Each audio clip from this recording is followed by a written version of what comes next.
Okay, new topic, new page, please. Go ahead and turn it. Let's take a look at phonics generalizations in second grade if we could. Now, phonics generalizations and phonics rules are synonymous, so just be sure that you can know them both ways. The thing that I would like to begin with will be some vowel patterns. Let's look at some short vowel patterns, some long vowel patterns, and then we'll look at our friends, the diphthongs. The short vowel pattern is quite easy because if we look at A, E, I, O, U in these environments, they're all short, like A, E, I, O, and U in a consonant-vowel consonant combination. As you see right here, all of the vowels come out short. Listen as I pronounce them. You have mat, pet, bit, nut, cut. That's an A sound, that's an E sound, pet. This is an I sound, bit. This is a not, and this is a cut. All of them then are short. How do we make them long? Well, one way to do that, of course, is to add our friend the silent E. So let's look across into the next column and look at the CVC silent E pattern. That is consonant, vowel, consonant, silent E. Well, in this environment, A, E, I, O, and U, all of them say their name. For example, we go from mat to mate, pet to Pete, bit to bite, not to note, cute to cut to cute.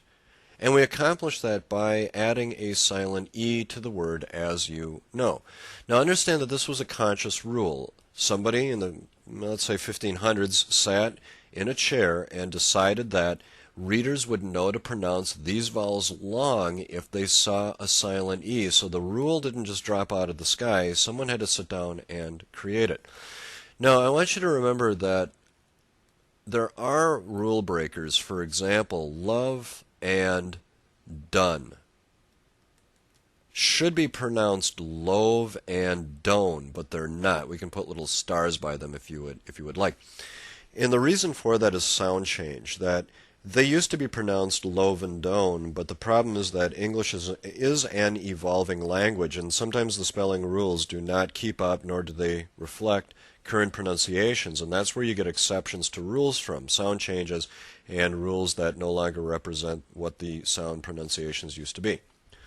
Okay, so moving away then from the short vowel, long vowel, consonant vowel consonant, consonant vowel consonant, silent E patterns, let's move into the diphthong patterns. Okay, well, diphthongs are nothing more than vowel blends. Just as we have consonant blends, we also have vowel blends, and we're looking at some vowel blends right here. Like, let's look at this OY combination. Here's your sometimes Y. When it sounds like an E, basically, that's when you have your sometimes Y. Bo-E, boy. If I really stretch that out, bo-E, you can hear a long O and a long E, boy, boy. It's two vowel sounds that are being produced as a blend. Listen to as I pronounce toil. You can hear an O, to, E, and even a schwa sound creeps in there, toil. So that's actually a triphthong, and we won't hold you responsible for that, but there are three vowel sounds in that word, so it's not just a diphthong, it's a triphthong. Just remember, look at diphthong, that di means two, and let's have pathongs mean, for our purposes, two vowel sounds. And I'll just write in here two vowel sounds. That a diphthong represents two vowel sounds. Now, I don't want you to get the idea that it always has to be a vowel-vowel combination to have a diphthongized sound. OW in cow, for example, if we look at the OW in cow, you can hear sort of an ah and an oo sound in cow. So OW, that word family, OW, sometimes has a diphthongized sound associated with it, an ah-oo sound. Now, OW doesn't always mean that you say a diphthong, obviously, because we have the words grow, which is only producing a long O, grow, and we have the word snow, for example, which is only producing a long O. So please don't get the impression that OW always represents a diphthong. It doesn't.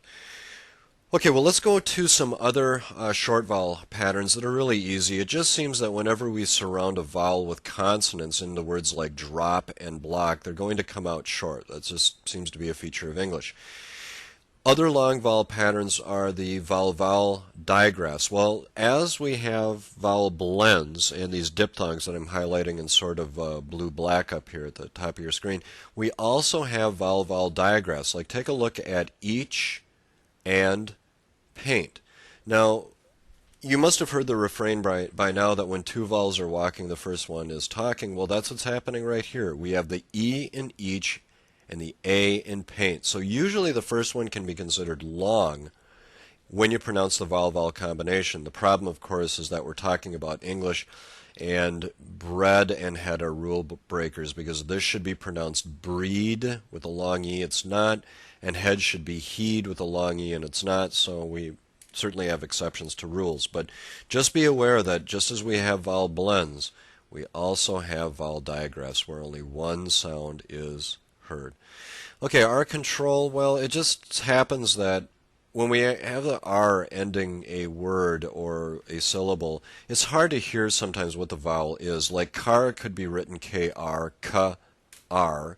It's not, of course. Bird should be written out as bird, B-E-R-D, and fur should be E-R.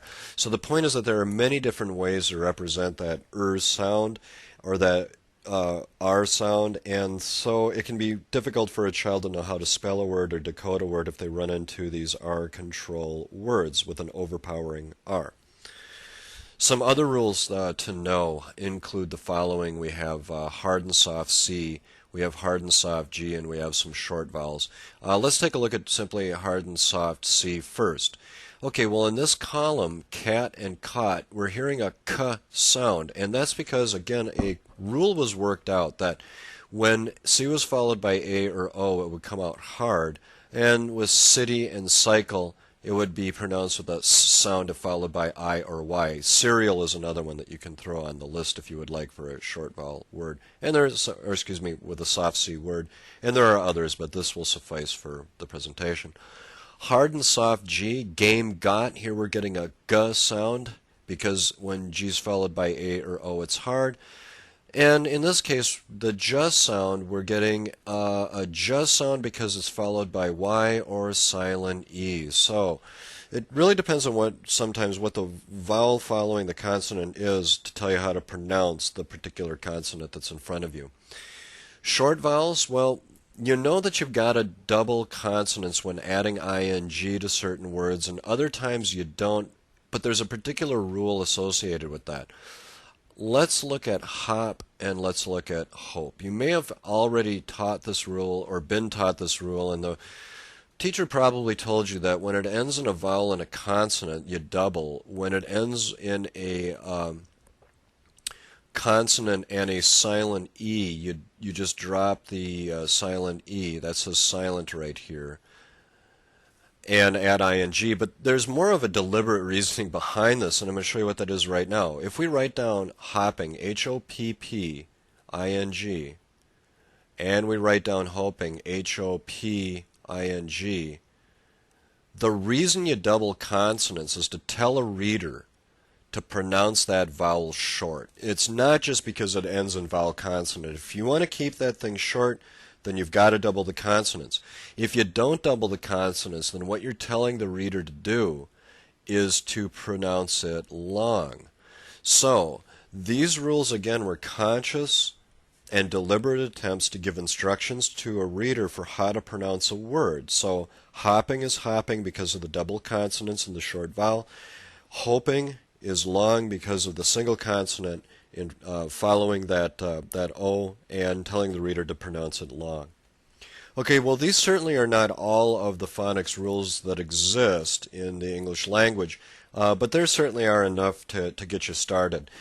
Now, the activities that I would like to introduce to you would be mainly two. We have making words again. And making words is going to be good for something like the silent E rule. You've got like mat, for example, and now we're going to add the silent E to make the word mate. That's going to be used to teach the long vowel pattern. Another activity that's common for teaching words with phonics rules in them are sorts. You would, for example, if you're teaching a hard and soft C, you'd make like a cat and a cot pile, and a city and a cycle pile. In order for the child to be able to see and identify words that have hard C's and words that have short C's. You can even use making words for doubling consonants too. Like we could have the word hop, H-O-P, then introduce the doubled consonant and then the suffix ing. So these two activities really will be mainly the ones of focus or of import for making words for silent E, sorting words for hard and soft C, and making words again for doubling consonants. Okay, well, the next place that you and I need to go is to open and close syllables so that we can have a child learn some simple polysyllabic words, and then we will look at fluency, and then we'll get into the upper elementary stuff. So I'll meet you back here in a minute, okay? Thank you so much.